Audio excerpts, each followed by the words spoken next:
Samahan nyo nga pala kami ngayon at matagal na nga pala ang videong to. Pumunta nga pala kami sa handaan. Baka naman sabihin nyo wala na talaga kami katitigilan sa pagkain.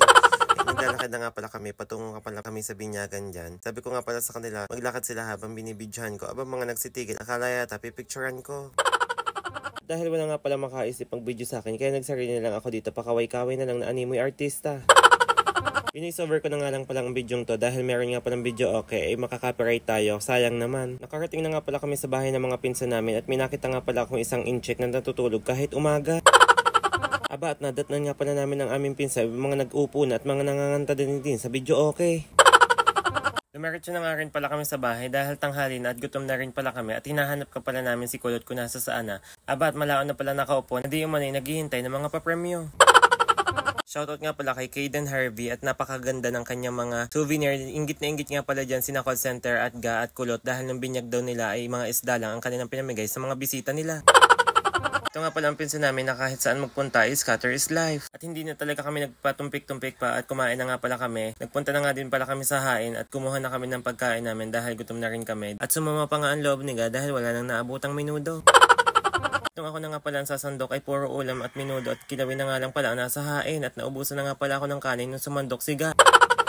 Kaya ito na lang yung natira sa akin. Ang dinugang paborito ko at nung sasandok na nga pala si Sol ay nakita niyang wala ding kanin kaya nadismaya na lang siya. At dahil sa sobrang gutom ay hindi na nga namin nalaman kung sino nakadanggil ng dinuguan sa damit ni Sol. Ito naman ako, abot tayo nga ang ngiti dahil nakakuha na ng paborito kong dinuguan. At nakita ko na naman pala rin pinsan ko, mala Chinese ang mata sa laki at nainggit nga pala itong isa kong pinsan kaya naman nanggigil siya rito. Tingnan nyo naman kung gaano kalaki ang kanyang mata. Ito nga pala si Kulot, gutom na tapos sa atag namang arangkadahin itong maliit na matang to. Hindi nga pala namin akalain na magbabala at kakanta si Kulot ng It's All Coming Back. Sobrang nagulat nga kami dahil sobrang taas ang boses niya. At nang kumakanta na nga pala si Kulot ng It's All Coming Back ay bigla naman nagtingin na ng mga mag-iinom na anime may gusto sa kanya sa sobrang ganda ng babaeng ito. Feeling ko nga rin ay malakas ang appeal ni Kulot sa mga lalaki kaya naman lahat ng mga nag-iinom ay nagtingin sa kanya dahil sa ngipin pa lang panalo na. Patuloy nga pala ang pagkanta ni Kulot habang ang mukha ko naman ay hindi na halos maipinta dahil hindi ko alam kung ano ang tono ng kanyang kinakanta. Ito na naman nga pala ang aking pinsan na malaki ang mata, hindi ko nga pala alam kung nakikita niya kami sa panahong yan. Ito nga pala ang kay Kaden Harvey na souvenir na napaka-cute ng tumbler na to at babasagin nga pala siya. Super aesthetic nga pala ng kanyang itsura. Tapos nga pala namin kumain ay umuwi na nga din pala kami. Marami pa nga pala kaming obligasyon sa buhay at ito naglalakad na nga pala kami papuntang bahay namin. Tuuwi nga pala kaming may ngiti sa aming mga labi dahil busog na naman kami. Ano nangyari, Kulot? Nabasag, bangla eh.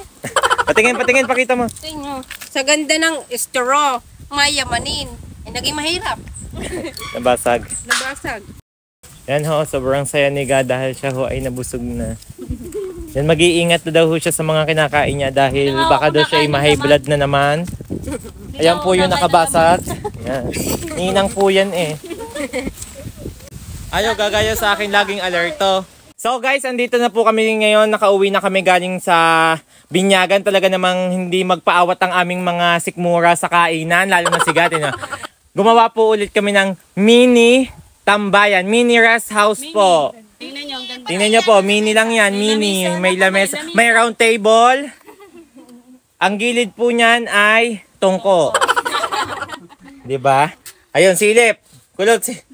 Yan. Pag nagutom sila, dudukwang na lang dito. Ng kanin. Yan lang naman yung tungko naming mga mahihirap. May bubong, hindi po maaambunan, kailanman. May kuha na ng itlog. May kuha na ng itlog pag gusto naming mangitlog. Dalawa pa isa. May isa pang itlogan. Meron din kami ditong sangga. May sangga din na hindi kami giginawin kada gabi. Gawa po siya sa sasag. Yan o, ba, dahil ka dyan. Gagawa pa kami doon.